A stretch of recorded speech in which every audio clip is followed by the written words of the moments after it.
A Navy SEAL spent 3 years posting flyers across town, searching for the lost dog he never stopped loving.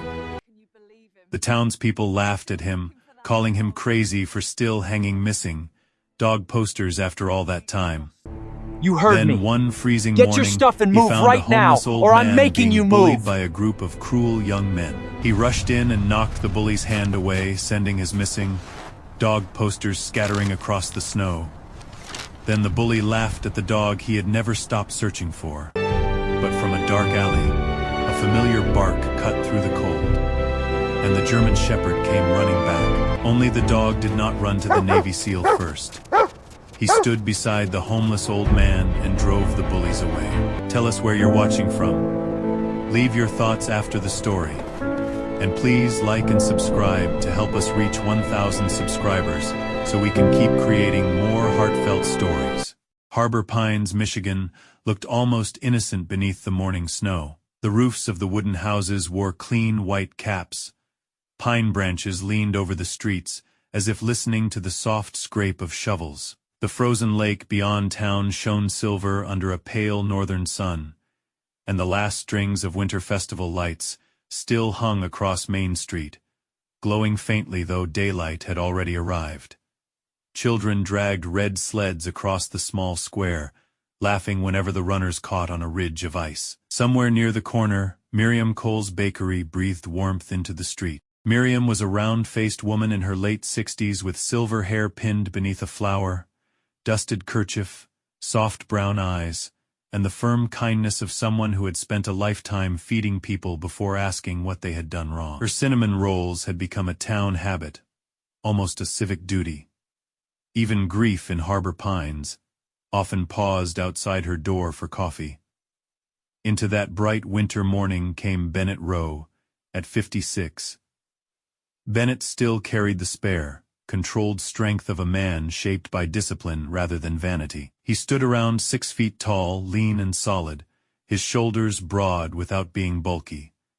His face was clean, shaven, exposing a square jaw and high cheekbones that made him seem colder than he was. His brown-white hair was cut short in the old military way, just a little longer than regulation, as if some small stubborn part of him had survived the uniform. Northern wind had weathered his fair skin, giving it the roughened tone of a man who belonged more to lake roads and winter timber than warm rooms. His gray-blue eyes were steady, watchful, and tired in a way sleep could not cure. He wore an old tactical combat shirt in a dark gray olive tone, the fabric softened by years of washing and weather. The cuffs and shoulders were lightly frayed. His moss green combat pants had worn knees and cargo pockets that sagged from long use. Old military work boots carried salt stains along the seams, and a battered military watch clung to his wrist, as if time itself had once been a matter of survival. In his arms, Bennett carried a fresh stack of posters. Each page held the same photograph: a black and gold German Shepherd with deep amber eyes, a strong working lined chest, a dark muzzle, and one small tear along the left ear. The dog looked alert, intelligent, and almost too serious, like he had judged the photographer and found him barely acceptable. Across the top, in bold black letters, the poster read, "Missing K9. Kestrel lost during winter rescue mission. Do not chase. Call Bennett Rowe." 3 years earlier, Bennett had printed the first 100 sheets. Back then, hope had still felt practical. He had believed 100 posters could do what search teams, radio calls, and grid maps had failed to do. He put them at the post office, the gas station, the veterinary clinic, the church bulletin board, the bus stop, the hunting supply store, and every roadside diner between Harbor Pines and the Northern Rescue Zone. He thought someone would call within days. Kestrel was not just a dog. He was a trained K9, 5 years old when he vanished.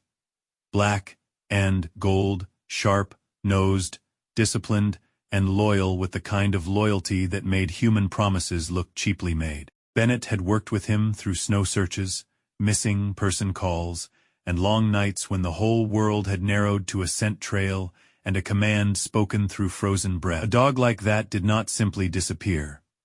But days became weeks. Weeks became months. Months hardened into years.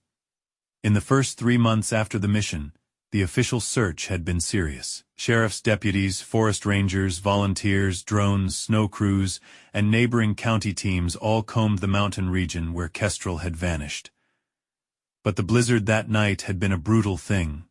It erased trails. It folded trees across roads. It swallowed footprints almost as soon as they were made. Radio signals broke apart in the wind. By the time the sky cleared, the mountain looked untouched, as if the storm had cleaned away every answer. Eventually, the official search ended. Bennett did not. He kept printing, kept driving, kept asking. Whenever a poster faded, he replaced it. Whenever snow covered one, he brushed it clean. Whenever someone tore one down, he put up another with the patient hands of a man rebuilding a bridge no one else believed in. At first, people pitied him. Then pity became discomfort. Discomfort became impatience.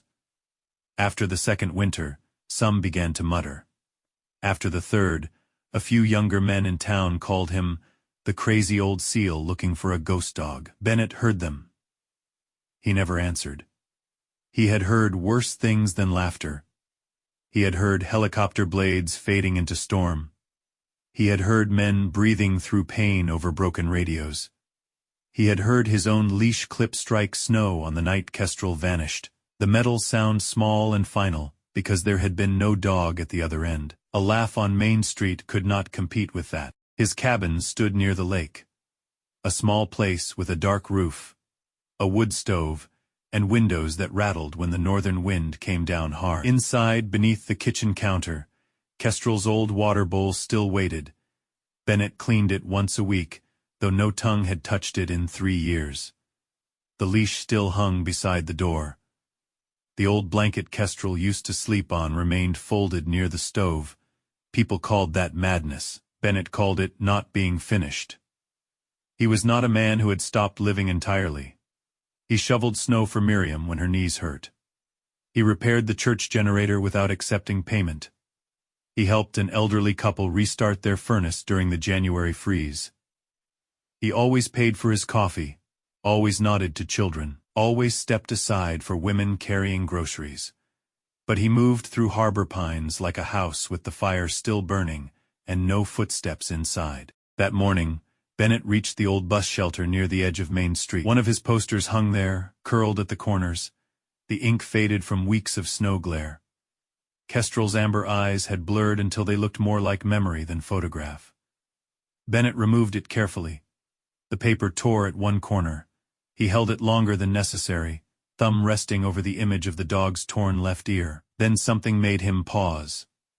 A small bell from the bakery door chimed behind him. For one foolish second, Bennett thought of Kestrel lifting his head at that sound. The dog had always done that. Any bell, any chime, any metal ring, Kestrel would turn with grave suspicion, as if the entire world had rung only to test his judgment. Bennett looked down at the fresh poster in his hand. The photograph seemed almost alive in the winter light. Then a gust of wind slipped under the edge of the old bus shelter and lifted the top sheet from his stack. The poster fluttered once, twice, then slapped against his chest as if some invisible hand had pushed it back toward his heart. Bennett froze. It was nothing. Wind paper. A tired man giving meaning to ordinary things. And yet for a moment, standing there beneath the pale sky, he felt the old pressure in his chest change shape. Not hope exactly. Hope was too dangerous. This was smaller, stranger. Like a distant bark heard through falling snow. He pinned the fresh poster in place. The new paper looked almost too clean against the weathered wood. Bennett stepped back studying it, when harsh laughter rose from the far end of the street. At first, he did not turn. Harbor Pines had young men with too much time, too little humility, and phones always ready to capture the worst version of someone else. He had learned to ignore laughter unless it became a cry. Then he heard metal clatter onto ice. A thin, broken voice said, "Please, don't." Another burst of laughter followed, then came the hard splash of water. Bennett turned. Near the brick wall beside the closed bait shop, an old man sat hunched in the snow. His canvas bag had been thrown open, spilling 2 dented soup cans, a pair of wool socks, and a small bundle of kindling. The man was thin, perhaps in his early 70s, with a weathered face, pale blue eyes, and silver hair sticking out beneath a dark knit cap. His beard was short but uneven. The beard of someone who still tried to stay human, even when life had stopped giving him mirrors. He wore a brown coat patched at the elbows, an old gray sweater, dark work pants, and winter boots, whose laces had been tied and retied until they no longer matched. This was Walter Baines, though Bennett did not yet know his name. A group of young men stood around him. The one in front was Troy Vance, 21 years old. Tall enough to think height was courage, with a clean, expensive face and light, brown hair styled too carefully for a morning this cold.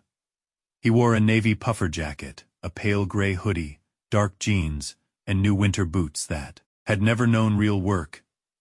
His smile had the careless cruelty of a boy raised to believe consequences were things other families had. Troy held an empty plastic water bottle. Cold water ran down Walter's coat, darkening the fabric, dripping from the hem into the snow. Another young man held up a phone, recording. Bennett stood still for 1 second. Only one.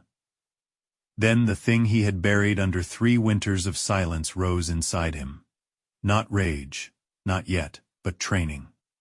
The old line between harm and the helpless. The instinct to step into danger before the mind had time to bargain. He walked toward them, not fast, not loud. Miriam appeared in the bakery doorway. Flour on one cheek, her smile gone. A woman across the road stopped with a grocery bag in her hand. A truck rolled slowly past, its driver looking but not stopping. Troy noticed Bennett and smirked. "Well, look who found a new rescue mission," he said. Bennett did not answer. He moved straight between the young men and the old man. With one controlled motion, he knocked the plastic bottle from Troy's hand. It spun through the air and landed in the snow, leaking the last of its water into a small, shining wound on the white ground. At the same moment, the stack of posters slipped from Bennett's arm. The pages fell everywhere. Kestrel's face scattered across the sidewalk. Amber eyes in the snow. Torn left ear under a boot print. The words missing K9 sliding toward the curb. Troy looked down, then he laughed. He bent, picked up one of the posters, and held it between 2 fingers, like something dirty. 3 years, Troy said, his voice sharp enough for his friends to hear. "You're still putting these up, my God. You really are still looking for that ghost dog." His friends laughed. Bennett did not look at the poster in Troy's hand. He bent, picked up Walter's fallen soup cans, and placed them carefully back into the old man's canvas bag. Walter stared at him, shivering, ashamed to need help, and too cold to refuse it. Bennett straightened and stepped in front of him. His voice came low and even. "Back away." Troy's smile widened, but there was uncertainty beneath it now. He had expected anger. Anger was easy to film, easy to twist. This calm made the air feel different. "What are you going to do, old man?" Troy asked. "Save him like you saved your dead dog?" The sentence landed. For a heartbeat, even the street seemed to hold its breath. Bennett's eyes changed, not with fury, but with something colder and older. A door opening in a room, nobody wanted to enter. He took 1 step forward, and somewhere behind him, Walter whispered, "Don't." The word was small, small enough to disappear in winter. But Bennett heard it. He stopped. He stood there between the old man and the young men, surrounded by fallen posters, his breath white in the cold, his hands open at his sides. He had spent 3 years looking for a dog the world told him was gone. Now, on a bright winter street, with Kestrel's face lying beneath everyone's feet, Bennett Rowe felt something inside him rise again. Not the grief, not the shame, the soldier. And this time, he did not look away. Bennett Rowe crossed the street without running. Running would have given Troy Vance exactly what he wanted. A spectacle, a shaking old soldier, a scene that could be captured, clipped, and fed to the town by nightfall.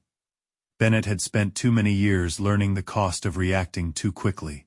Rage was a fine match, but a poor lantern. It flared bright, then left everyone blind. So he walked. The laughter around Walter Baines loosened when Bennett approached. Not because the young men respected him, but because something in the set of his shoulders changed the air. The old tactical combat shirt beneath his open jacket clung to his frame in the cold, dark gray, olive fabric, worn soft at the elbows and shoulders. His face stayed clean and hard, jaw square, cheekbones high, gray-blue eyes fixed on the bottle in Troy's hand. Walter sat against the brick wall beneath a faded advertisement for bait and winter propane. He was thinner up close, all bones and weather under a patched brown coat. His silver hair stuck out from beneath a black knit cap. A short, uneven gray beard covered his jaw. One of his hands trembled around the strap of a canvas bag, as if the bag held the last proof that he still owned anything in the world. Water dripped from his coat into the snow. Troy Vance stood over him, with the empty plastic bottle dangling from 2 fingers. At 21, Troy had the polished look of a boy who had never had to apologize where money could arrive first. His navy puffer jacket was expensive, his boots clean, his light brown hair shaped carefully beneath a wool cap he probably thought made him look rugged. His face was handsome in the careless way of the very young. But his smile spoiled it. "Leave him alone," Bennett said. Troy turned, smile widening. "Well," he said, glancing at the phone in his friend's hand, "if it isn't Harbor Pine's own ghost hunter." The friend recording was a lanky kid with a narrow face and red cheeks. Maybe 19. His name unknown to Bennett. He held the phone high, hungry for embarrassment. 2 others stood behind Troy, laughing too loudly, their courage borrowed from numbers and cold weather. Bennett stepped directly between the young men and Walter. Troy raised the bottle slightly, as if to shake out the last drops. Bennett moved once. His hand struck Troy's wrist, not hard enough to injure, only firm enough to end the act. The bottle flew from Troy's hand, spun across the air, and landed in the snow with a hollow plastic crack. The last of the water spread across the white sidewalk, like a clear wound. At the same time, the fresh stack of posters slipped from Bennett's arm. They fell everywhere. The wind caught them. White sheets scattered across the sidewalk, beneath boots, against the curb, over the shallow tracks left by sled runners. Kestrel's face appeared again and again in the snow. Amber eyes, black and gold coat, torn left ear, dark muzzle, the old leather collar Bennett had once buckled with his own hands. For a moment, no one spoke. Then Troy looked down. One poster had slid to the toe of his clean boot. He bent and picked it up with 2 fingers, holding it away from himself like a dead leaf. His eyes moved over the words, "Missing K9 Kestrel." The grin came slowly. "You're still putting these up?" His friend snickered. Troy turned the page toward Bennett, tapping the photograph with one gloved finger. "My God, you really are still looking for that ghost dog." The laughter rose, bright and ugly. Bennett did not reach for the poster. He crouched beside Walter's canvas bag and gathered the scattered soup cans one by one.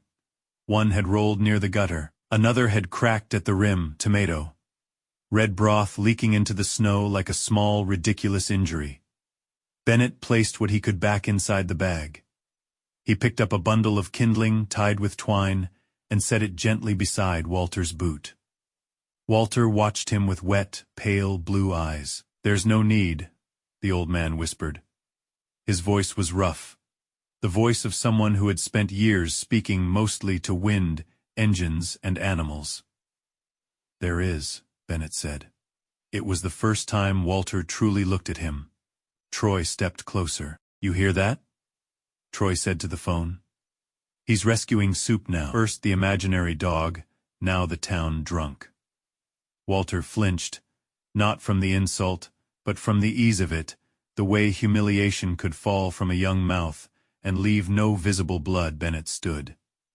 He did not tower over Troy by much, but he seemed larger because he was still. The kind of stillness Troy had likely never met outside of men who were either very tired or very dangerous. "Back away," Bennett said. Troy's smile faltered, then returned with more effort. "What are you going to do, old man?" he asked. "Save him like you saved your dead dog?" The sentence struck the street silent. It was not the cruelty of the words alone. It was the precision. Like Troy had found by accident or instinct, the one unhealed place, and pressed his thumb into it. Bennett's eyes shifted. Miriam Cole stood in the bakery doorway, flour dusting the front of her blue apron. Her round, kind face had gone pale. Across the road, a delivery driver stopped with one boot, still in his truck. The phone in the young man's hand continued recording. Bennett took one step forward. Walter's hand caught the back of his pant leg. "Don't," the old man whispered. The touch was weak. It should not have stopped anyone, but Bennett felt it. A hand like paper. A plea from someone who had already lost too much to be the reason another man lost control. Bennett breathed once through his nose. Then, from the alley beside Miriam's bakery, a bark cracked through the cold, not loud, not young, but familiar. It was a rough, low bark, clipped at the end, shaped like an old command. It passed through Bennett, not as sound, but as memory. Frozen ridgelines, flashlights in storm, a black and gold shape moving ahead of him through whiteout, a dog glancing back to make sure the man was still following. Bennett turned. The German shepherd came out of the alley at a stiff run. He was not the powerful animal from the poster. Not exactly.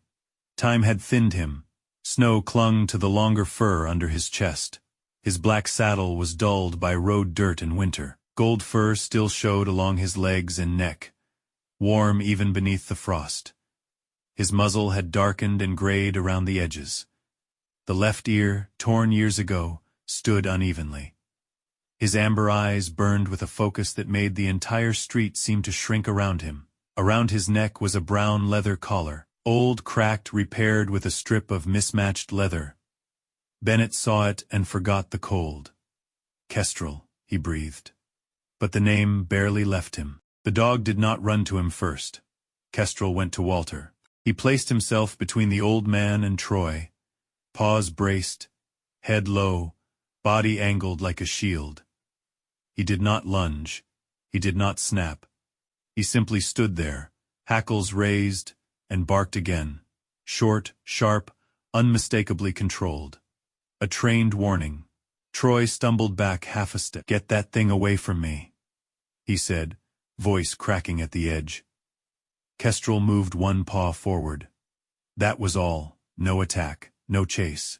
Just the ancient language of teeth held in reserve. The young men scattered their courage quickly.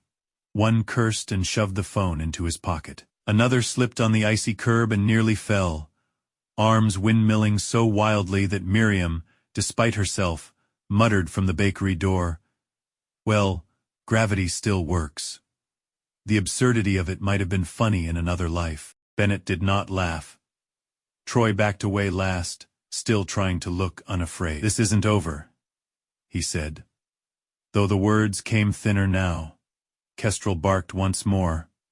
Troy turned and left. For several seconds, the street held its breath.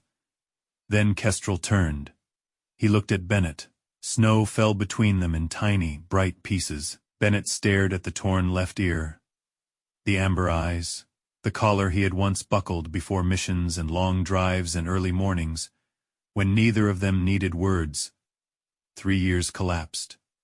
Bennett's knees struck the snow before he decided to kneel. He did not reach too fast. He remembered training, remembered fear, remembered that even love could frighten a creature if it arrived like a storm. He held out one bare hand, palm down, fingers loose. The old signal, no pressure, no command, just an invitation. "Kestrel," Bennett whispered. The dog stood still. His ears shifted. His nostrils moved. He took in Bennett's scent. The cold metal of his watch. The cedar smoke from the cabin. Old coffee. Worn cloth. Winter road salt. And beneath all of it, the man he had once followed through blizzard and darkness. Kestrel made a sound then. Not a bark. Not a whine. Something lower. Wounded. Pulled from a place deeper than training. He stepped forward. One step, then another.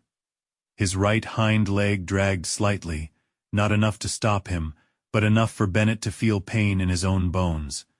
When Kestrel reached him, the dog pressed his nose against Bennett's open hand. The touch was light. It nearly destroyed him. "Hey, partner," he said. Kestrel leaned in. Bennett opened his arms and the dog came into them with a tired, trembling weight. Bennett held him carefully at first.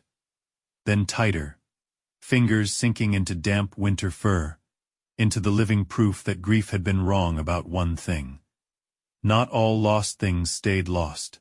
Around them, the fallen posters shifted in the wind. Paper kestrels lay in the snow beside the real one, as if the town had been forced to see the difference between obsession and faith. Miriam wiped her hands on her apron and covered her mouth. The delivery driver took off his cap. Walter sat against the wall, shivering beneath his wet coat, watching with an expression that was not only relief, there was fear in it too. The fear of a man seeing the end of the only friendship that had kept him alive. Kestrel felt him before Bennett did. The dog lifted his head from Bennett's shoulder and turned toward Walter. His body changed. Not away from Bennett, but toward the old man. He stepped back, crossed the small distance, and pressed his shoulder against Walter's knee. Walter's rough hand lowered to the dog's head.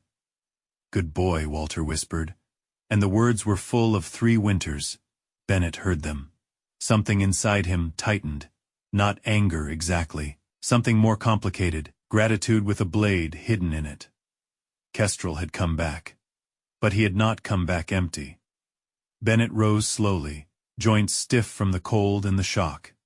He walked to Walter and removed his own outer jacket, laying it around the old man's shoulders. Walter tried to protest, but Bennett fastened it closed with the same calm efficiency he might have used on a wounded teammate. "What's your name?" Bennett asked. The old man swallowed. His lips were blue at the edges. "Walter," he said. "Walter Baines." Bennett glanced down at Kestrel, who remained pressed against the old man's leg. "You know me," Bennett said. Walter looked at the posters scattered over the snow. His eyes moved over Kestrel's printed face, then to the living dog beside him. "You're Bennett Rowe." "Yes." Walter's fingers tightened in Kestrel's fur. "I tried once," he said. "To call a long time ago, the number didn't work. Or maybe I wrote it wrong." He looked away, shame burning through the cold. "Then I saw the posters. I knew I should have found you." Bennett waited. Walter's voice dropped. "But by then he was sleeping by my stove, waking me when the fire went out. Walking beside me when no one else would, and I thought." He stopped, breath shaking. "I thought if you came, he'd leave, and I'd go back to being nobody." The words were not an excuse, that made them harder. Bennett looked at Kestrel. The dog looked back, amber eyes old and clear, as though he understood both men and refused to choose before they had learned to understand each other. "Where do you live?" Bennett asked. Walter gave a dry, embarrassed sound that might once have been a laugh. "Live" is a generous word. He lifted one trembling hand and pointed past Main Street, beyond the bakery, beyond the plowed road, toward the abandoned rail line at the edge of Harbor Pines. "Old track house," Walter said, "behind the freight shed." Bennett followed the direction of his finger. The rail line curved away through bare trees and blue shadows, toward the part of town tourists never photographed. Walter added softly, "It isn't far." Then, after a moment, he said the sentence, as if it had been waiting years to be spoken. "It's just where people don't look." Bennett gathered the fallen posters one by one. He left the torn ones, kept the clean ones, folded one and placed it inside his shirt pocket without knowing why. Kestrel watched him. When Bennett helped Walter stand, the old man swayed. Kestrel leaned against him from one side, Bennett took the other, and together, beneath the bright winter sky, the three of them began walking away from Main Street, past the bakery warmth, past the watching windows, past the place where everyone had seen a miracle and not yet understood what it would cost. The road to the abandoned rail line did not look far from Main Street, but it felt like leaving one town and entering another.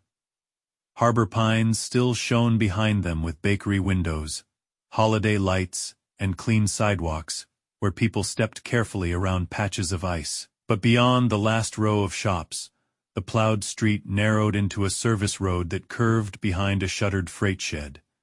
Snow lay deeper there. The trees grew closer. The old railway tracks ran half, buried beneath the white, two dark iron lines disappearing into the pines, like a memory the town had chosen not to follow. Bennett walked on Walter's left side. Kestrel stayed on Walter's right. The old dog moved with a stiff, careful gait, black and gold fur damp from snow, amber eyes constantly scanning the road ahead. Every few steps, Kestrel looked up at Walter, then back toward Bennett, as though counting both men, making sure neither had vanished. Walter Baines leaned heavily on the warmth of Bennett's coat. The garment was too large for him, hanging from his thin shoulders like a borrowed roof. His hands trembled around the strap of his canvas bag, not only from cold now, but from the shock of being seen. He had the posture of a man used to making himself smaller beside walls under awnings, near dumpsters, anywhere the world might pass without complaint. "That him?" Bennett asked quietly. Walter did not look at him. "Kestrel. Is that what you call him?" Walter's mouth moved, but no answer came at first. "Sometimes," he said. "Mostly, I called him Keys. Easier when my teeth were cold." Bennett felt the name land badly. Not because it was cruel, because it was tender. Keys, a name made by someone who had spoken to the dog in small rooms, during long weather, with no audience and no reward. The track house stood behind the freight shed, almost hidden by a stand of bare birches. It was a squat wooden building with a slanted tin roof, once used by railroad workers who checked signals and switches before the line died. One window had been patched with cloudy plastic. Another was boarded halfway.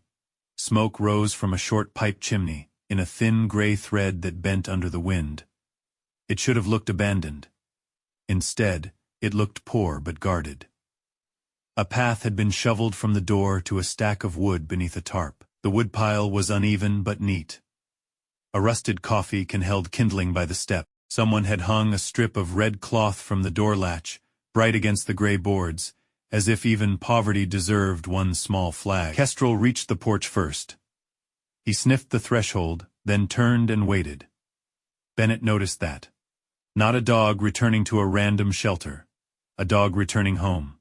Walter fumbled with a key tied to a shoelace around his neck. His fingers were too numb to make it work. Bennett took the key without asking, opened the door, and stepped back so Walter could enter first. Warmth met them, thin but real. Inside, the room was small.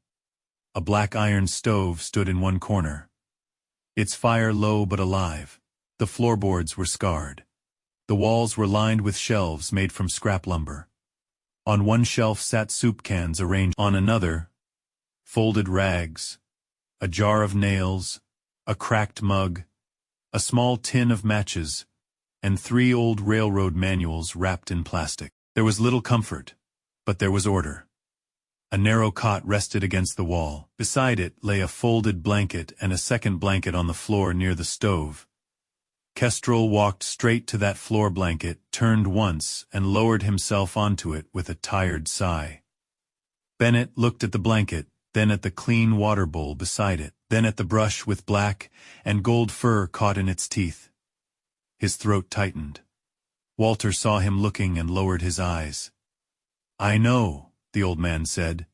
Bennett did not answer. On the small table near the window, there was a bottle of antiseptic, a roll of old bandage, a tin of paw balm, and a strip of dark leather pierced with careful holes. Bennett picked up the leather strip. Walter cleared his throat. Collar got tight after a while, or maybe I got scared it would. He didn't like me touching it much at first.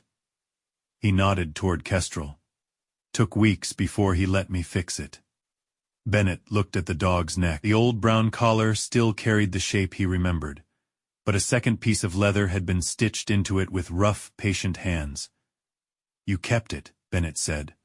Walter's voice was low. "Wasn't mine to throw away." That sentence did what accusation could not. It entered Bennett quietly and stayed. For the first time since Kestrel had appeared in the alley, Bennett felt the anger inside him lose its clean shape. Anger liked simple stories. A man stole my dog. A man hid the truth. A man owes me 3 years. But the room would not permit simplicity. Kestrel's bowl was clean. His blanket was patched. His collar had been saved, not erased. Walter had not replaced Bennett. Walter had kept a piece of him alive. The old man lowered himself onto the cot with a wince. Without Bennett's coat, he seemed smaller. His patched brown coat underneath was wet from Troy's water, and steam rose faintly from the fabric near the stove. Bennett crouched beside the fire and fed it 2 pieces of wood. "Tell me," he said. Walter rubbed both hands together, staring at the stove. "It was after that big storm," he began. "The one that shut the highway for 2 days. I was out past the tracks looking for dry wood. Bad idea. Most ideas are bad when you're hungry." Kestrel lifted his head. Walter glanced at him, and the old dog's tail tapped once against the blanket. "I heard something down in the drainage cut. Thought it was a fox. Maybe a raccoon. Then I saw him." Walter swallowed. Leg caught in wire, neck scraped raw, eyes wide like he'd already decided every living thing meant trouble. Bennett's jaw tightened. He was hurt bad. Bad enough. Walter pointed toward the bandages on the table. "Not dying that minute, but close enough for Winter to finish the job if I left him." He paused, shame passing over his face before the memory continued. "I had bread, 1 can of sardines, no phone battery, no truck, just a pocket knife and a stupid old man's voice." He gave a dry laugh. "Turns out a stupid old man's voice can do something if it keeps saying the same gentle thing long enough." Bennett pictured it. The ditch, the snow, Kestrel hurt and growling, Walter inching closer with food in one hand and fear in the other. "How long?" Bennett asked. 2 days to get him here, longer before he stopped looking at me like I was about to become a mistake." Kestrel's eyes stayed on Walter. Then, as if summoned by a word no one else had heard, the dog rose from the blanket. He limped to the far corner near the stove, nosed beneath a loose floorboard, and pulled out something folded in his teeth. Walter went still. Bennett reached for it, but Kestrel did not bring it to him. The dog carried it to Walter and laid it across the old man's knees. It was a weathered poster. One of Bennett's, the edges were soft from being opened and folded too many times. The ink had faded. Kestrel's printed face was creased down the center, and the phone number had been circled in pencil so many times that the paper had nearly torn. Walter covered it with his palm for a moment. The little room seemed to hold more than 3 lives. It held the man who had searched, the man who had hidden, the dog who had remembered both, and the paper between them. Not proof of guilt exactly, but proof that love had been known and feared. Bennett stared at the poster. "You saw it," he said. Walter nodded. "When? Months after? Maybe 4, maybe 5. Time gets strange when you count by firewood." He did not lift his hand from the paper. "I tried. Number on the collar was scratched. I wrote it wrong, maybe. Asked a man at the gas station to call. Didn't go through? And after the poster?" Walter closed his eyes. "I should have called." "Yes," Bennett said. The word was quiet, but it cut. Walter accepted it with a small nod. "I know." The stove popped softly. Bennett wanted to stand, wanted to leave, wanted to take Kestrel to the truck. To a vet, to his cabin, to the life that had been waiting like a room sealed for 3 years. Watching, as if the dog knew the difference between justice and possession, and was waiting to see which one Bennett would choose. A knock came at the door. Walter startled so sharply that Kestrel stepped between him and the sound. "It's Grace," a woman called from outside. "Walter, I brought soup, and if you died in there, I'm going to be very annoyed." Walter exhaled, embarrassed. Bennett opened the door. Grace Holloway stood on the porch with a covered pot in one hand and a folded blanket under the other arm. She was 52, medium height, with warm brown eyes and chestnut hair threaded with silver, tied low against the wind. Her navy wool coat had seen years of winter errands. A cream turtleneck showed beneath it, and a beige canvas tote hung from her shoulder, stuffed with socks, forms, a thermos, and the practical mercy of a woman who had learned that kindness required supplies. Grace looked from Bennett to Kestrel.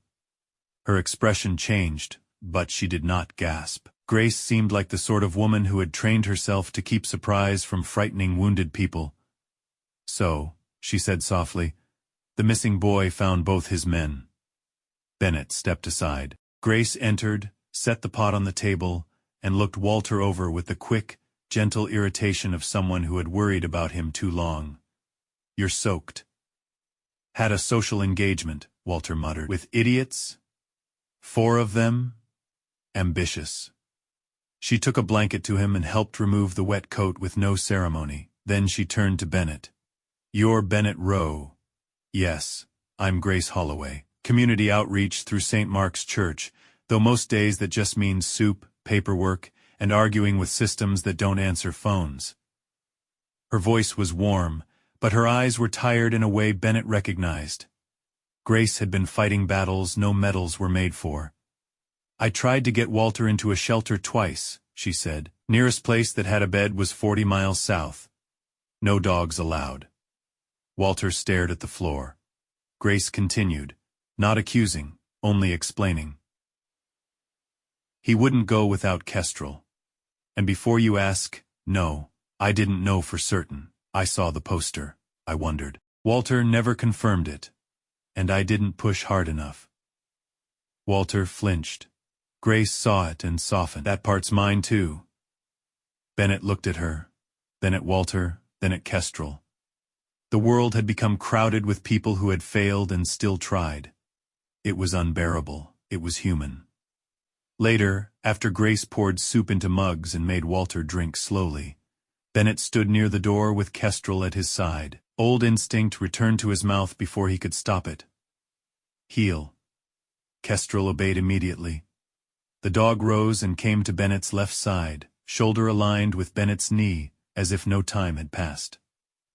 For one breath, Bennett felt the old world return whole, handler and K9, command and trust, the clean geometry of training. He opened the door. Kestrel took 2 steps with him, then stopped. The dog looked back. Walter sat on the cot with both hands around the soup mug, shoulders shaking under Grace's blanket. He did not speak, did not ask, did not reach out, but his eyes followed Kestrel with the naked fear of a man watching warmth leave the room. Kestrel looked from Walter to Bennett. Then he stepped back toward the cot. Not disobeying, choosing. Bennett stood in the doorway, cold air touching his face. He understood then that if he took Kestrel away that moment, he might recover what he had lost. But he would become the storm that emptied Walter's life. He closed the door. Slowly, Bennett sat down beside it, back against the wall. He looked at Walter, then at Kestrel lying between them. "I don't know how to do this right," Bennett said. Walter's mouth trembled. Bennett rested one hand on his knee, palm open. "But I know I'm not taking him tonight and leaving you to freeze." Walter turned his face toward the stove, pretending to cough. His shoulders shook anyway. Kestrel laid his head down between the 2 men, eyes half closed, as if the old dog had finally gotten both lost creatures into the same room, and could rest for one small moment. Outside, the rail line disappeared beneath the snow. Inside, no one was saved yet. But the fire kept burning. By morning, Harbor Pines had begun doing what small towns did best and worst. It talked. The story moved faster than weather. It slipped from the bakery line to the hardware store, from the gas station counter to the church basement, from warm kitchens to pickup trucks idling beneath frosted windshields. By 10 o'clock, half the town had heard that Bennett Rowe had found his lost K9. By noon, the other half had heard a different version. The old seal had lost control on Main Street, and his dog had nearly attacked a young man. The truth, as usual, had left the scene walking. The rumor had taken a truck. Bennett did not hear most of it at first. He was too busy getting Kestrel to the clinic. Juniper Ridge Animal Care sat at the edge of town between a pharmacy and a shop that sold fishing licenses, snow gloves, and postcards of the lake in summer. The waiting room smelled of antiseptic, wet fur, and the faint vanilla candle someone had lit, as if lavender could negotiate with dog breath. Dr. Nadine Mercer came through the swinging door wearing teal scrubs, under an old white veterinary coat. She was 45, compact and strong in the practical way of a woman who lifted frightened Labradors and argued with stubborn farmers before breakfast. Her light brown hair was twisted into a loose knot, streaked with a few early silver strands at the temples. Her face was sharp, her brown eyes sharper, and she had the kind of dry mouth that made comfort sound like a warning.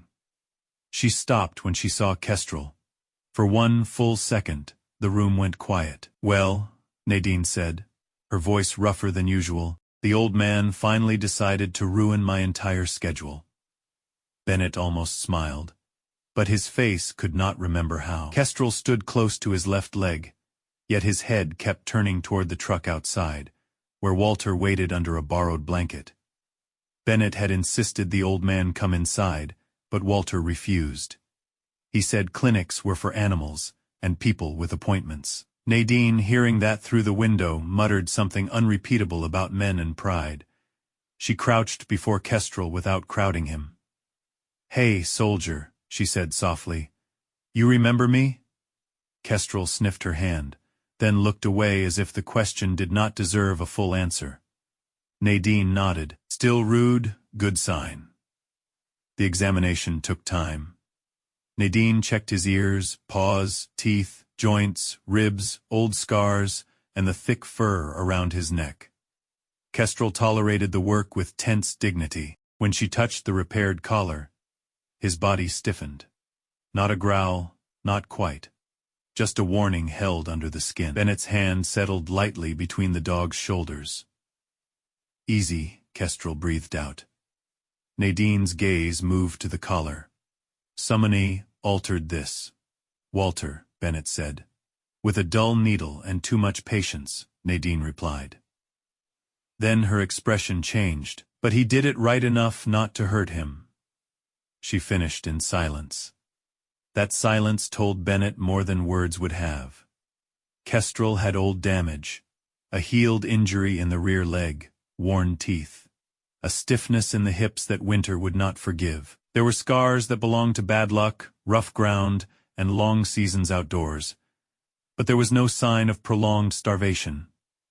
His coat had been brushed, his paws had been treated. The old wounds had not been left to rot. Nadine removed her gloves and leaned against the counter. "If this dog survived 3 northern winters, and can still stand here judging my entire profession," she said, "then somebody loved him hard." Bennett looked through the window. Walter sat in the truck, shoulders hunched under the blanket, both hands wrapped around a paper cup of coffee Miriam had pushed into his palms before they left Main Street.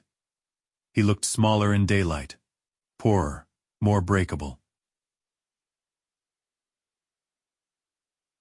Bennett had prepared himself to find proof of neglect. Before he could answer, Nadine's phone buzzed on the counter. Then Bennett's. Then the receptionist's. The receptionist, a college-aged girl with round glasses and a nervous kindness, looked at her screen and went pale. "Dr. Mercer," she said quietly. Nadine took the phone. A video was playing. Bennett saw himself on the screen, his hand striking Troy's wrist. the posters falling, Kestrel lunging into frame, barking. The clip ended before the young men retreated, before anyone could see Walter soaked and shivering, before the water bottle, before the cruelty. The caption read, "Old seal and aggressive dog attack local volunteer on Main Street." Nadine's face hardened. That little parasite. Bennett took the phone and watched it once. Only once. Anger did not come as fire. It came as an old winter road inside him, straight and dangerous. "They cut it," he said. "Of course they cut it," Nadine replied. "Cowards love scissors." By afternoon, the town had split itself into witnesses, judges, and cowards. Some people defended Bennett. Miriam did, loudly from behind her bakery counter. Others said maybe the dog was unstable after being loose so long. A few asked why a homeless man had been allowed to keep a German shepherd in the first place, as though poverty erased a person's right to be loved by anything. At the center of the noise stood Glenn Vance. Glenn was 55, broad through the chest and soft around the jaw, a man polished by money and local importance. His silver, brown hair was combed neatly back. His wool coat charcoal and expensive. His black leather gloves fitted like he had never warmed his hands over a stubborn stove in his life.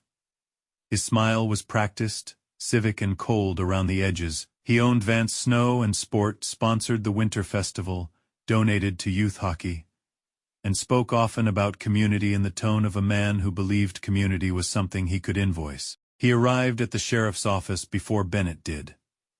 Sheriff Calvin Rees listened with his hat on the desk and his hands folded. Calvin was 61, thick through the shoulders, with a weathered face, short salt, and pepper hair, and a gray mustache that made him look sterner than he often felt. Years of keeping peace in a small town had taught him caution. Too much caution, some would say. He had the eyes of a man who knew right from wrong, but also knew how expensive right could become when wrong had money. Glenn spoke smoothly. "My son was threatened," he said. "That dog is dangerous, and frankly, Sheriff Walter Baines has been living illegally in that track house for months. Years, maybe. Before the festival, we need to think about public safety." Calvin's jaw worked once. "Public safety," he repeated. Glenn's smile did not move. "Exactly." When Bennett entered, Calvin looked relieved and worried at the same time. "Bennett," he said. "Sit down." "I'll stand." Glenn glanced at him, then at the old tactical shirt under Bennett's coat, the worn boots, the expressionless face. "That might be part of the problem." Bennett looked at him. "Your son poured water on an old man in freezing weather. My son made a mistake. Your son filmed it." Glenn's eyes cooled. "And your dog charged him," he warned him. "That distinction matters to dog people, not to parents." Calvin lifted a hand. "There's more footage." Calvin sighed. "Then find it. But you don't confront Troy. You don't threaten Glenn. You don't put hands on anybody, not even carefully." Bennett heard the fairness in it, and the fear beneath it. "I don't need fists," he said. "I need the whole truth." Outside, snow began falling again, soft enough to beautify everything it touched. That was the trouble with snow. It could cover garbage and call it peace. Bennett started with Miriam. Her bakery was warm, crowded, and louder than a church argument. Miriam Cole stood behind the counter with flour on one sleeve and fury in both eyes. "I saw the water," she said before Bennett asked. "I saw your posters fall. I saw the dog stop those boys without touching them. Do you have cameras? Inside only?" But Earl's delivery truck was parked out front. Earl had already left for County Road 6. At the gas station, the clerk shrugged too quickly and said the outdoor camera had been acting up. At the hardware store, the owner said he did not want trouble with Glenn Vance before festival week. At the pharmacy, a woman lowered her voice and said she wished she could help, then looked toward the security camera above her own door as if it were a sleeping animal she feared waking. Bennett did not raise his voice. He asked the same question each time. If that had been your father sitting in the snow, would this still be too much trouble? Some people looked away. Some did not. Near dusk, he found Grace Holloway in the basement of St. Mark's Church, sorting donated socks by size. She wore her navy coat over a cream sweater, her chestnut, and silver hair loose from its tie, her face tired in the blunt fluorescent light. Around her were boxes labeled gloves, blankets, canned meals, hygiene kits, practical mercy stacked by category. She listened to Bennett without interruption. Then she said, "This town loves helping people in ways that look pretty." Bennett leaned against the doorframe. "And Walter?" "Walter makes help complicated," Grace said. "He won't smile for photos. He won't go where dogs aren't allowed. He smells like wood smoke and stubbornness. People prefer gratitude with clean shoes." She pulled a pair of wool socks from a box and folded them with unnecessary force. "This isn't just about Kestrel," she said. "It's about whether Harbor Pines can admit it walked past an old man because looking at him made everyone feel guilty." Bennett said nothing. Grace looked up at him then. "There was a boy at the gas station. Owen, 19, quiet kid. He has access to the pump's side camera. If anyone caught the angle, it's him." So Bennett went back to the gas station. The evening shift had begun. The store lights glowed yellow against the blue snow. Behind the counter stood Owen Pike, 19, tall and thin with a narrow, honest face, messy dark brown hair, and eyes that seemed always to apologize before his mouth did. He wore a red and black gas station jacket over a black hoodie, a name tag crooked on his chest. He looked like a boy still deciding whether fear was safer than decency. Bennett placed one of the folded posters on the counter. "I'm not here to scare you," he said. Owen swallowed. "I know. You saw the video." Owen nodded. "You have the full one?" The boy's face tightened. His eyes flicked toward the back office. "My manager said not to get involved." Bennett waited. Owen looked at the poster, at Kestrel's amber eyes, at the words, "Do not chase." Then he reached beneath the counter and pulled out a small flash drive. "I copied it before he deleted the day file," Owen whispered. "I didn't know if I should." "You should," Bennett said. It showed Troy circling Walter, the water bottle, the phone, Bennett stepping between them, the posters falling, Kestrel's warning. No bite, no attack. No old soldier losing control. Bennett watched it in the truck with Kestrel beside him, and Walter silent in the passenger seat. When the clip ended, Walter turned his face toward the window. "They'll hate me for this," he said. "No," Bennett said. "Some will hate being seen." Walter did not answer. When they returned to the track house, a white paper had been nailed to the door. Walter saw it first. His hand reached for the post, missed, then found it. Bennett read over his shoulder. "Notice of unsafe occupancy, vacate premises by Sunday evening, pending inspection and removal." The paper shook in Walter's hand. Kestrel lowered himself onto the porch boards and placed his head across Walter's boots, like a sentry, like a son, like an old promise that did not know whom to protect first. Bennett looked from the notice to the dark rail line beyond the trees. For the first time that day, the truth in his pocket felt heavy, because now he had proof, but Walter had just been told he had no home. Harbor Pines put on its winter festival, as if beauty could settle every uncomfortable thing beneath the snow. By late afternoon, Main Street glowed with strings of golden lights. Paper lanterns swung between lampposts, their thin skins trembling whenever the wind came down from the lake. Children in red and blue coats rolled snow into lopsided men while parents laughed behind paper cups of cocoa. A small band played old country songs from a wooden platform near the church steps, and every note seemed to rise into the clean, cold air with a kind of cheerful bravery. The town looked good. That was part of the problem. A town could look good and still be cruel in the places no one photographed. Bennett Rowe stood at the edge of the festival with Kestrel at his left side. The old German shepherd's black and gold coat had been brushed by Nadine that morning, though winter still clung to the fur around his paws. Kestrel wore the repaired brown collar, the mismatched leather strip visible beneath his thick neck. His amber eyes moved slowly across the crowd.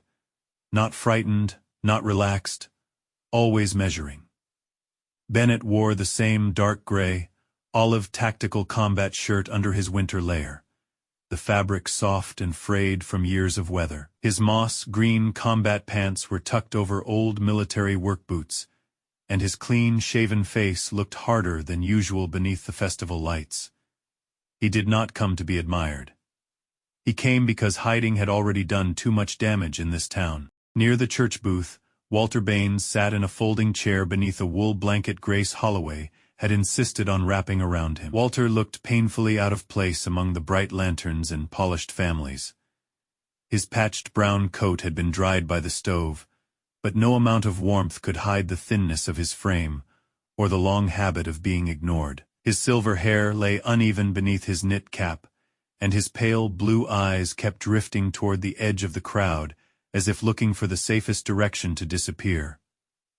Grace stood beside him like a small fortress. She had changed into a dark navy wool coat buttoned to the throat. Her chestnut hair threaded with silver and tied low at the nape of her neck. In one hand she held a clipboard, in the other, a thermos.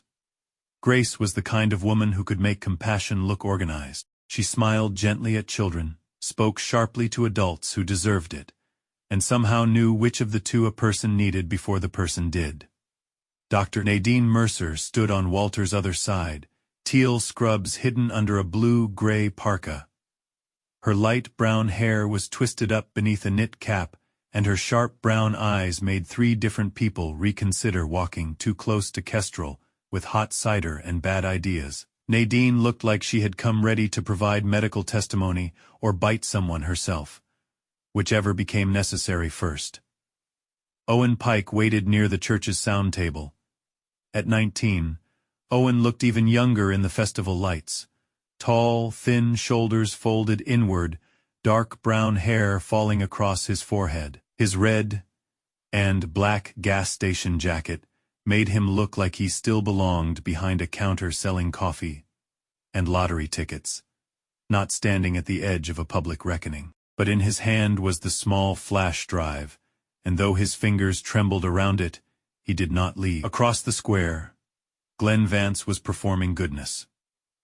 He stood near a table stacked with donated blankets, smiling for photos while Troy handed one to an elderly woman, with all the sincerity of a boy serving a sentence before the judge had spoken. Glenn wore a charcoal wool coat, black leather gloves, and a cream sweater that looked expensive enough to have never met a stain. His silver brown hair was combed neatly back, and his public smile moved with trained ease. Troy looked less steady. The young man's navy puffer jacket was zipped to his chin. His light brown hair was tucked under a new wool hat, and his face held the sullen tightness of someone forced to behave under supervision. He avoided looking toward Walter. He avoided looking toward Kestrel even more. Bennett watched him for a moment, then looked away. He had not come for the boy's fear. He had come for the truth. The festival announcement began just after sunset. A local councilwoman thanked sponsors. A pastor offered a brief blessing. The band played a bright tune that sounded almost indecently cheerful. Then Glenn stepped onto the platform, waving one gloved hand as if the whole town had been waiting for him to define kindness. Harbor Pines has always been a community that takes care of its own, Glenn began. Bennett felt Walter shift beside him. Kestrel lifted his head. Glenn spoke about tradition, generosity, families, winter safety, and the importance of preserving the welcoming spirit of Main Street. His words were smooth, too smooth. The kind of words that slid around anything sharp. Then Glenn gestured toward Troy. My son and his friends volunteered today because young people sometimes learn best by serving. A few polite claps rose from the crowd.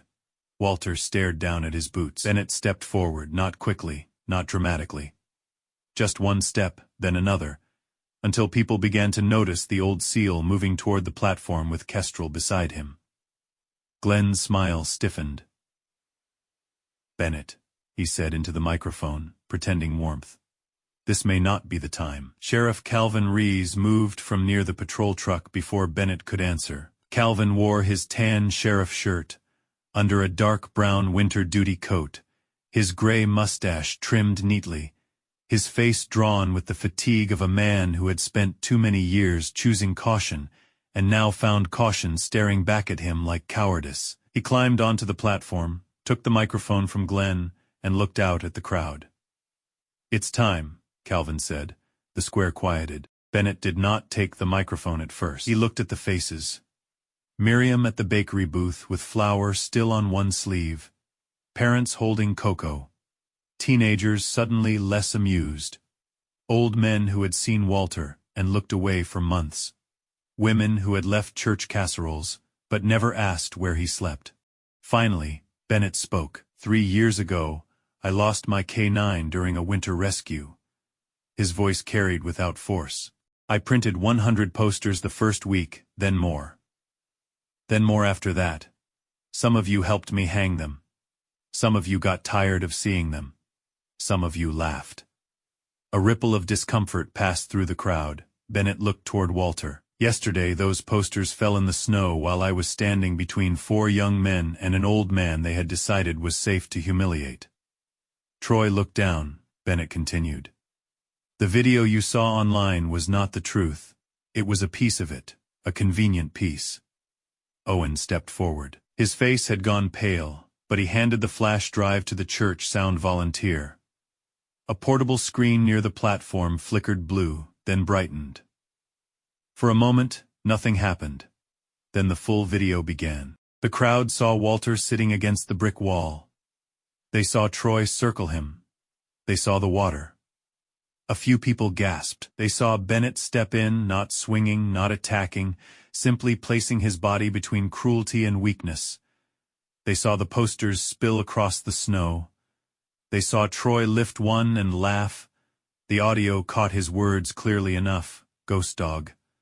Then Kestrel appeared. The dog moved into frame, stood before Walter, and barked. No bite. No attack. No chase. Only warning. Only protection. The video ended.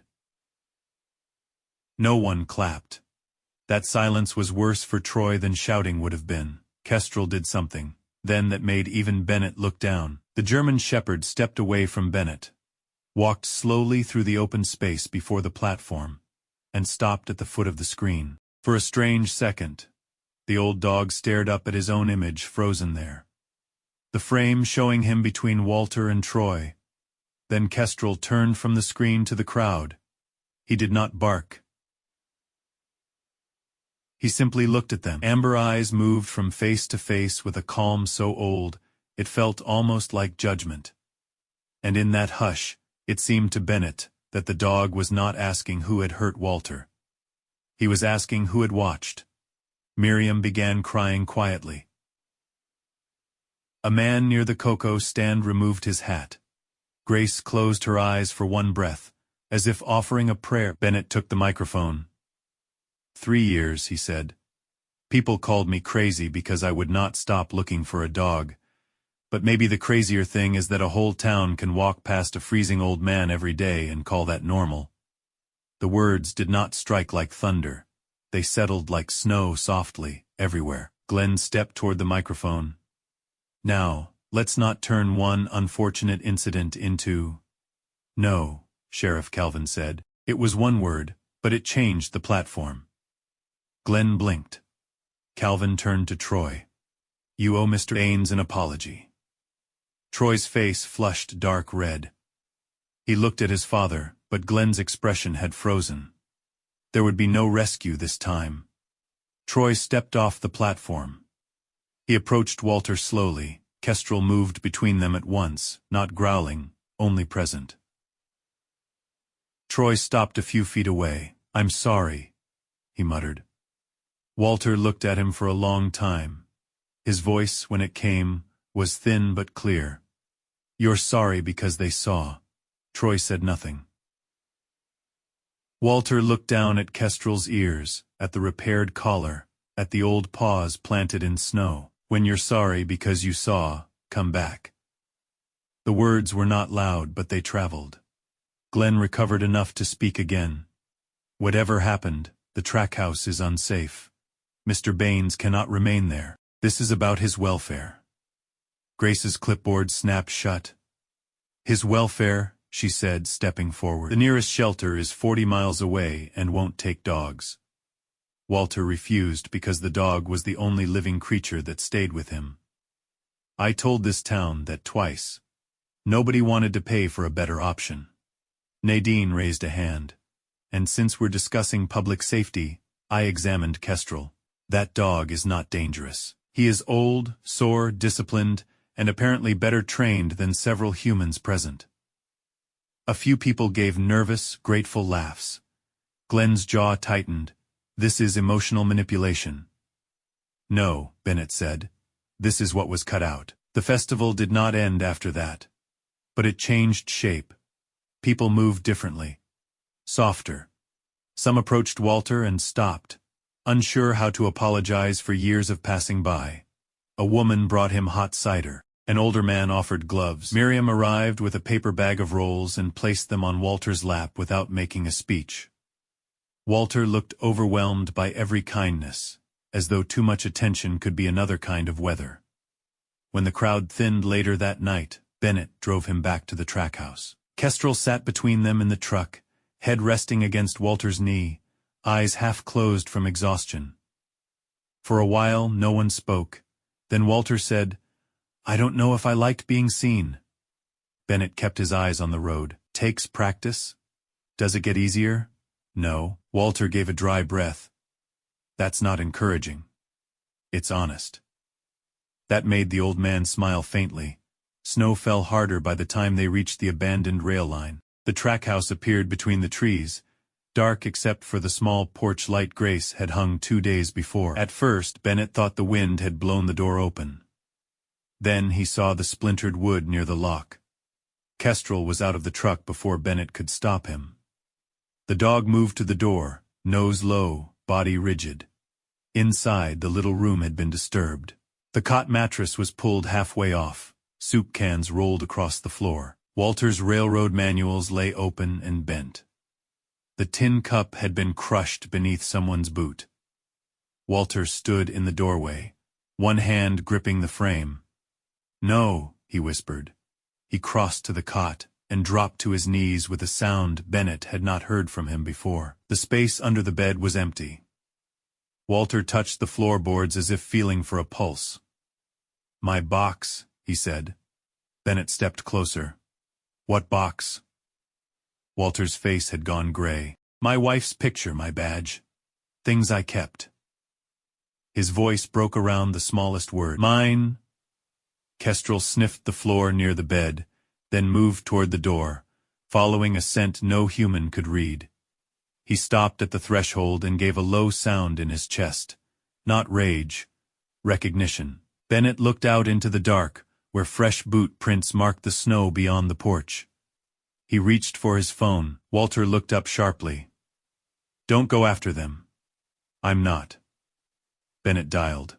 When Sheriff Calvin answered, Bennett looked down at Kestrel, then at Walter kneeling in the ruined room. Outside, the festival lights still glowed faintly over town. Inside the track house, the fire had gone low, but it had not gone out. Sheriff Calvin Rees arrived at the old track house with his headlights cutting 2 pale tunnels through the falling snow.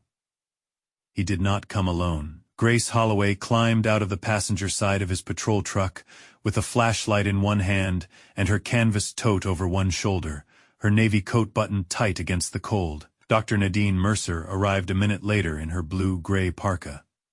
Hair tucked beneath a knit cap, veterinary bag swinging from one gloved hand, as though even a burglary might require bandages. Bennett stood on the porch, one hand resting on the splintered doorframe. Kestrel remained inside beside Walter. The old German shepherd lay close enough that his black and gold body touched Walter's boot, but his amber eyes never left the open door. His ears shifted at every sound. His muzzle was gray at the edges now.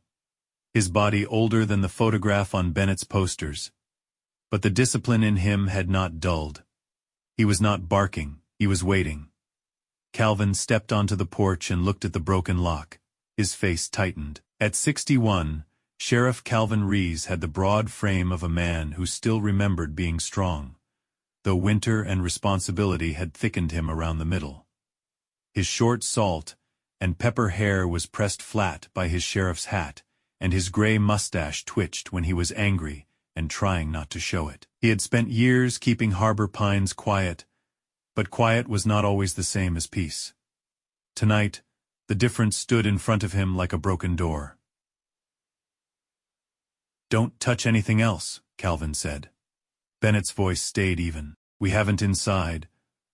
Walter sat on the edge of his cot with both hands hanging between his knees. The room had been torn apart in a way that felt more cruel than desperate. Soup cans had been kicked under the table. Railroad manuals lay bent open. The blanket Kestrel slept on had been dragged aside. Nothing valuable had been taken because there had been nothing valuable to take. Only one thing was missing. Walter's tin box. Grace crouched beside him, careful not to crowd him. "Walter," she said softly, "can you tell Sheriff Rees what was in it?" Walter looked at the empty space beneath the cot. His voice came out thin. "My wife's photograph, my old rail badge, a letter I never sent." He swallowed, "and Kess's notes." Bennett looked at him. "Notes?" Walter did not answer at first. His hands curled as if he could still feel the box. "Things I wrote down when he was hurt," he said. "Days he drank. Days he stood. Things I didn't want to forget." Nadine's sharp face softened. Calvin wrote everything in a small black notebook. He moved carefully through the room, photographing the broken latch, the boot prints near the cot, the scuffed floorboards. Outside, Kestrel suddenly rose. No warning, no bark. He simply stood, nose lifting. Body going still in a way Bennett recognized. Every person in the room felt the change. Even Calvin stopped writing. Kestrel moved to the doorway, sniffed the splintered wood, then the porch boards. His breath steamed in the cold. One paw touched the first step. He looked back once at Bennett, not asking permission. "Giving notice," Calvin frowned. "Bennett, he's got something." The sheriff hesitated. Bennett did not push. He only stepped down from the porch and took the leash from his pocket. Kestrel allowed it but did not need it. The old dog lowered his head and moved into the snow. The trail did not lead toward Main Street. It curved behind the freight shed, crossed a service lane, then moved through a line of fir trees where the wind had drifted snow knee-high along the fence.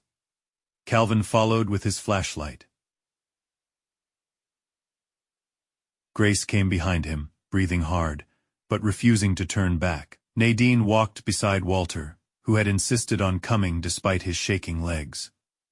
"You should stay warm," Nadine muttered. Walter gave a dry cough. "My house got robbed. I'm feeling social. Terrible medical decision." "I've made worse." Kestrel moved slowly. Not like a dog chasing anger, but like a worker returning to a scent article. He paused twice to sort overlapping tracks. Once he ignored a fresh set of deer prints. Once he stopped at a place where someone had slipped and caught the fence. A scrap of navy fabric clung to the wire. Calvin lifted it with gloved fingers. Bennett recognized the color Troy's jacket. No one said the name yet. Names in the law had to be earned. The trail led to the rear lot of Vance Snow and Sport, the snowmobile dealership Glenn Vance owned on the western edge of town. The showroom out front was dark, except for security lights shining on rows of polished machines behind glass. In back, the place looked less impressive. Oil-stained snow, stacked crates, old parts beneath tarps, and a line of used snowmobiles waiting for repair. Kestrel went straight to a red snowmobile covered by a blue tarp. He did not bark. He lowered himself beside it. Front paws extended. Nose pointed beneath the machine. Bennett crouched and swept the flashlight beam under the frame. There it was, a small tin box, dented at one corner, pushed near the rear track. Walter made a sound that seemed to tear out of him. Calvin held up one hand. "Let me." He photographed the box in place before pulling it free. Snow clung to its edges. The lid had been forced but not fully opened, as though whoever took it had lost interest after realizing there was no money inside. Walter reached for it, then stopped, asking permission without words. Calvin handed it to him. The old man held the box against his chest for one breath before opening it. Inside lay a faded photograph of a woman in a yellow summer dress. Her hair had been dark once, pinned behind one ear, and her smile had the shy brightness of someone who disliked being photographed but loved the person holding the camera. Walter touched the picture with one trembling finger. "My Ruth," he whispered. Then came an old railroad badge, tarnished but carefully wrapped, a folded church bulletin, a red thread, a few screws from some repair no one else would understand, and beneath them, a small notebook with a cracked black cover. Walter tried to lift it, but his hand shook too badly. Bennett reached out. Walter let him take it. The notebook opened stiffly. The handwriting inside was uneven, plain, and sometimes misspelled. Day 1. Dog drank water from my hand. Bit me once. Bennett's throat tightened. He turned the page. Day 3. Got the wire out. Leg bad but not hopeless. He watches the door, maybe looking for his man. Another page, Day 9. He stood up, 3 steps, fell into the soup pot, did not apologize. Nadine made a small sound that was almost a laugh, almost a sob. He would not let me throw it away. Good. I did not want to. The wind moved through the lot, lifting snow across the machines. Bennett turned another page. Saw poster today. Bennett Rowe. So that is the man I should call. I will call. Tomorrow. The next page was dated nearly 2 weeks later. First warm thing in this house besides stove. God forgive me. Bennett stopped reading. No one spoke. The little notebook had done what anger could not. It had refused to make Walter clean or guilty. It made him human.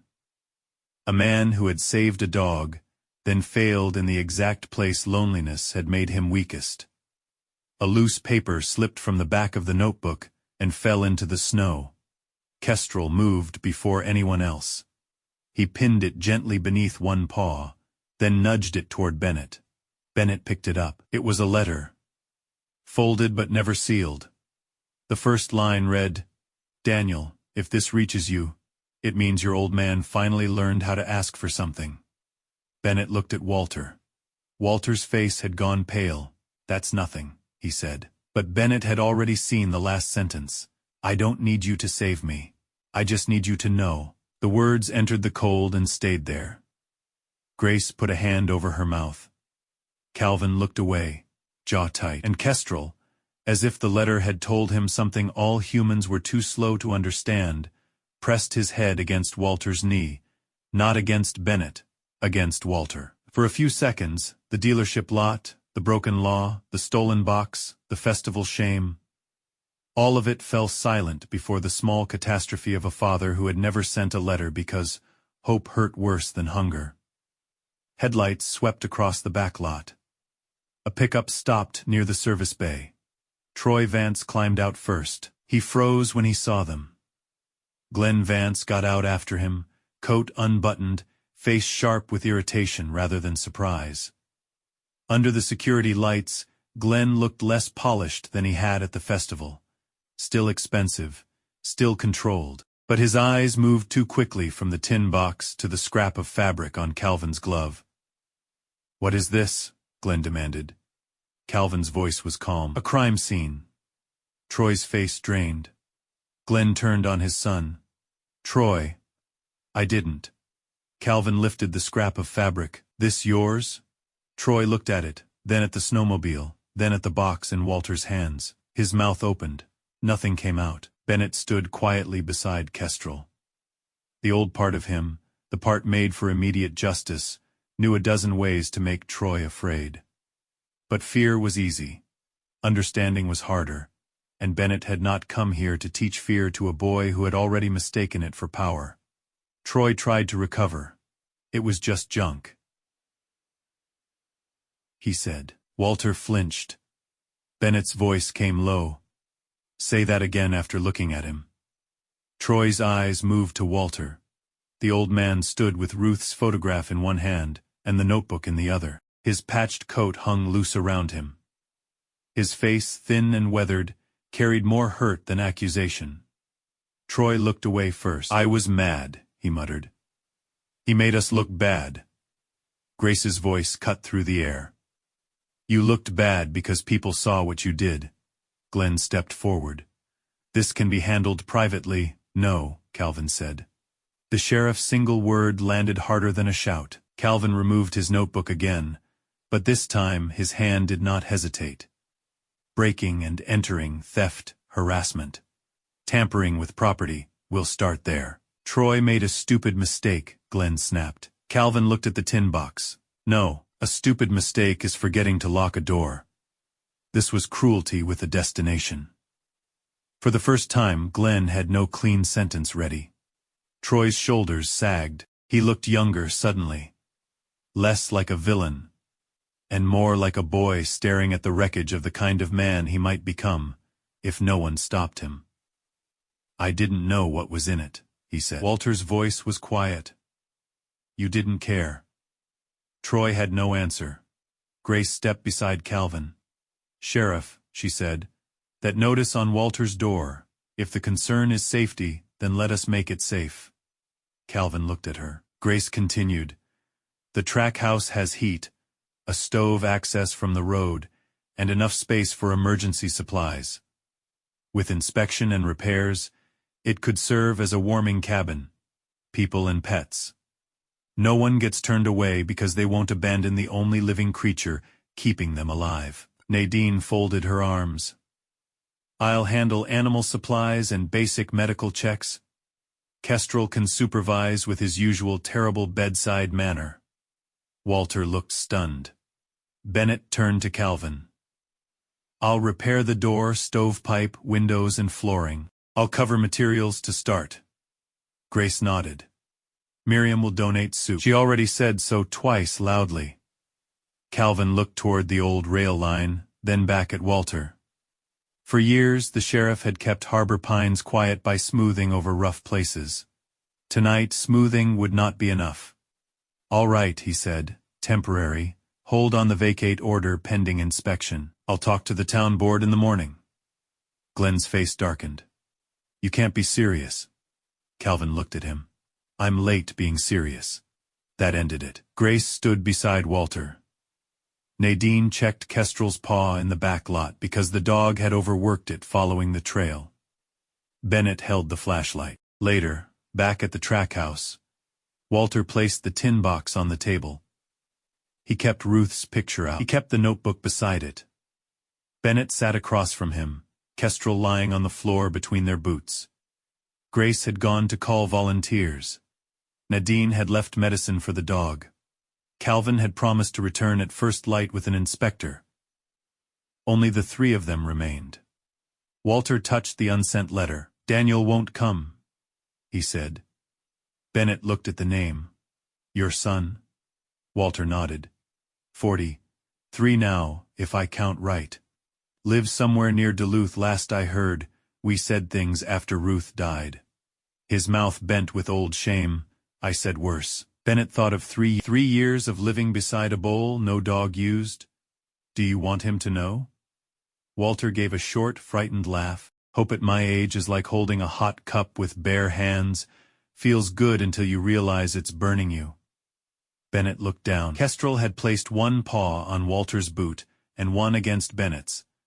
The old dog slept that way, bridging the space with the simple authority of love. Bennett took out his phone. Then let me hold it with you, he said. Walter did not say yes, but he did not say no. Outside, snow kept falling over the old tracks, covering the night's footprints one by one. Inside, Bennett searched for Daniel Baines.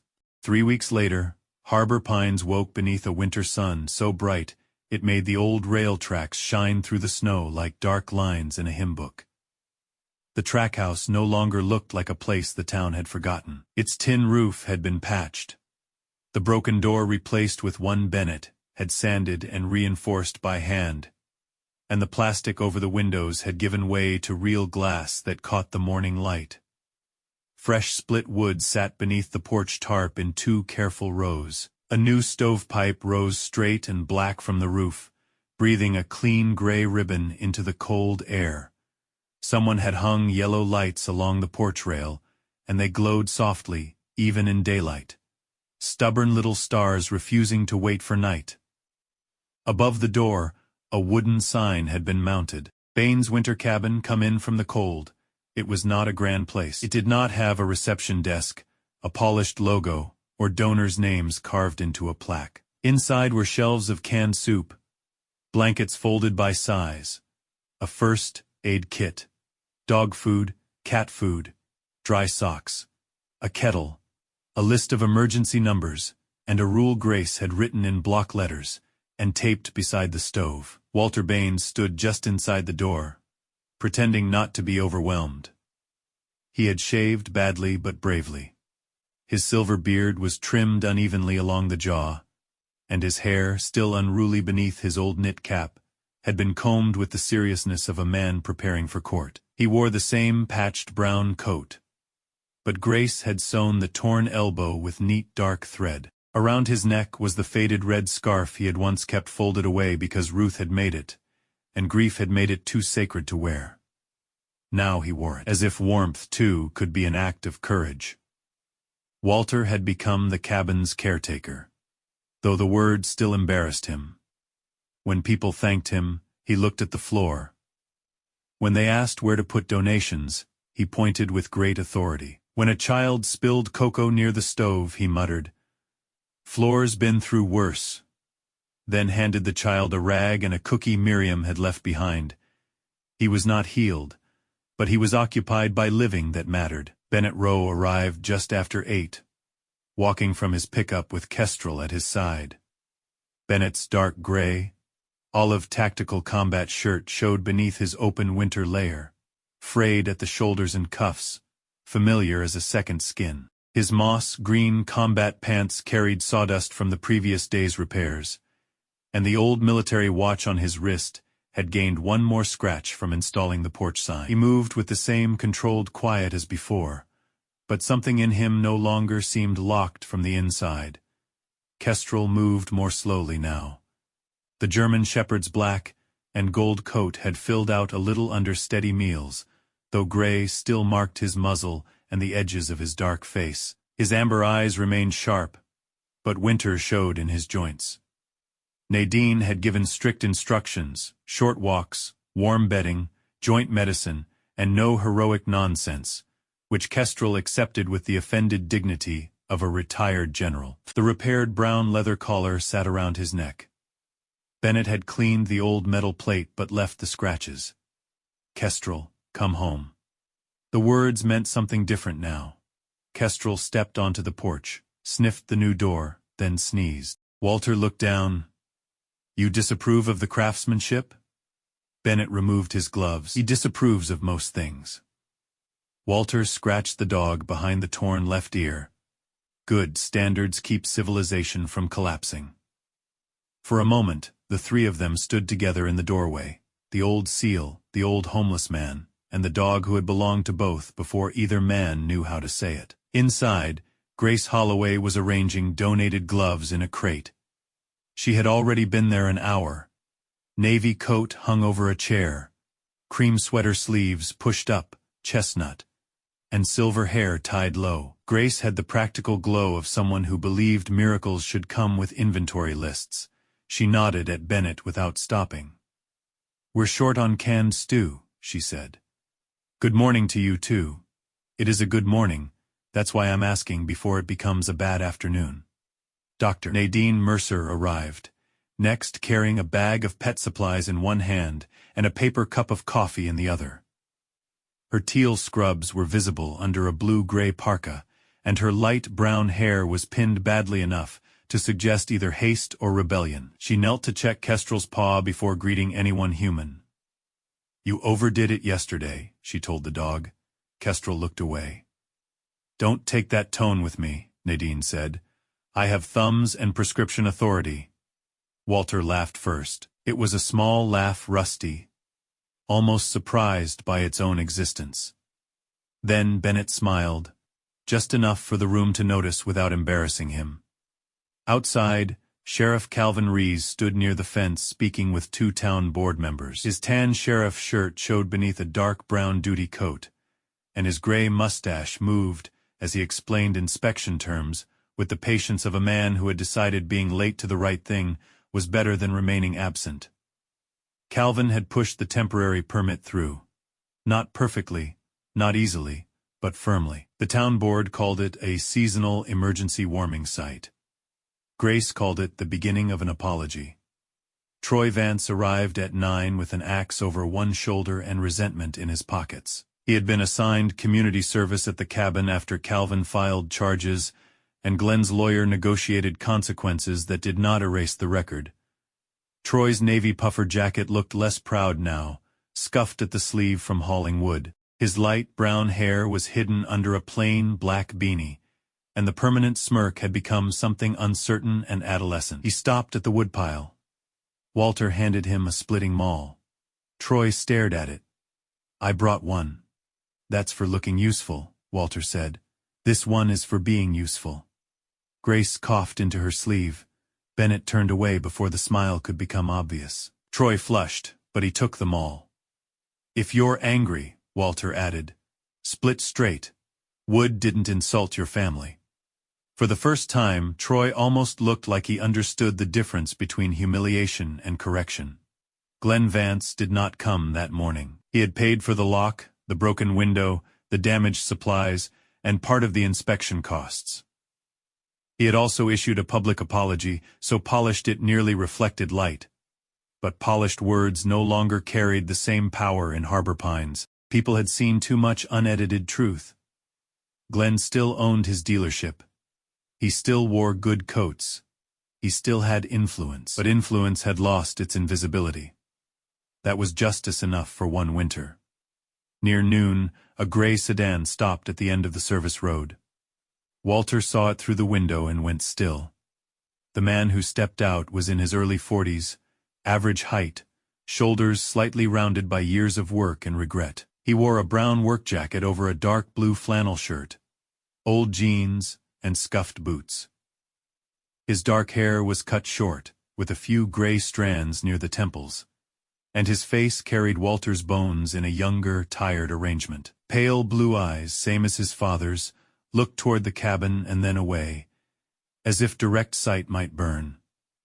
Daniel Baines stood beside the car for nearly a full minute before walking up the path. No one rushed him. Kestrel rose from the rug near the stove. The dog did not bark. He moved to the door and waited, head slightly tilted. Daniel stopped on the porch when he saw him. So, you're the dog, he said softly. Kestrel sniffed his hand with solemn judgment, then turned and walked back inside. Nadine whispered, he's had worse reviews. Daniel entered. Father and son looked at each other across 20 years of unsaid things. Daniel's voice came rough. You look thinner, Walter swallowed. You look like you need sleep. For a heartbeat, nothing happened. Then Daniel laughed once, not because it was funny, but because sadness sometimes needed a door that would open without breaking. Walter's mouth trembled. He did not step forward. Daniel did not either. But neither man turned away. That was enough to let the room breathe. Bennett slipped outside to give them space. Kestrel followed him only as far as the porch. The dog stood at the threshold, looking back into the room where Walter and Daniel had begun speaking and halting. Careful sentences. There it was again. That steady amber gaze that had survived snow, fear, hunger, and human foolishness. The gaze that did not ask Bennett to be less hurt. Only larger than the hurt. Bennett lowered himself onto the porch step. For 3 years, he had imagined bringing Kestrel home as an ending. He had pictured the dog at his cabin beside the stove, water bowl filled, leash on the hook no longer waiting. He had imagined the missing piece returning to its rightful place, but life had not returned a missing piece. It had returned a living creature with another life attached. Bennett looked through the window. Walter sat with Daniel near the stove. Both men stiff, both trying. Kestrel watched them from the threshold, body angled between two worlds, and Bennett understood. Love was not smaller because it had saved someone else. That evening, Harbor Pines gathered outside Baines' winter cabin for the first official lighting. It was not as grand as the festival, no platform, no sponsor banners, no polished speech from Glenn Vance. Just neighbors in winter coats, children holding paper cups of cocoa, Miriam with 2 baskets of rolls, Grace with her clipboard, Nadine with dog treats, Calvin standing quietly by the fence, and Troy stacking the last of the firewood without being asked. Walter came onto the porch with Daniel beside him. They did not stand close enough to look repaired, but they stood on the same porch that counted. A little girl from the church, no more than 7, tugged Bennett's sleeve. She had a pink hat with bare ears, and the grave expression of children who ask questions adults are afraid of. "Mr. Rowe," she said, "now that you found Kestrel, are you done putting up posters?" Bennett looked at the bulletin board beside the door. One last poster remained there, the old one, its corners curled from weather. The ink had faded. Kestrel's printed eyes stared out from another winter.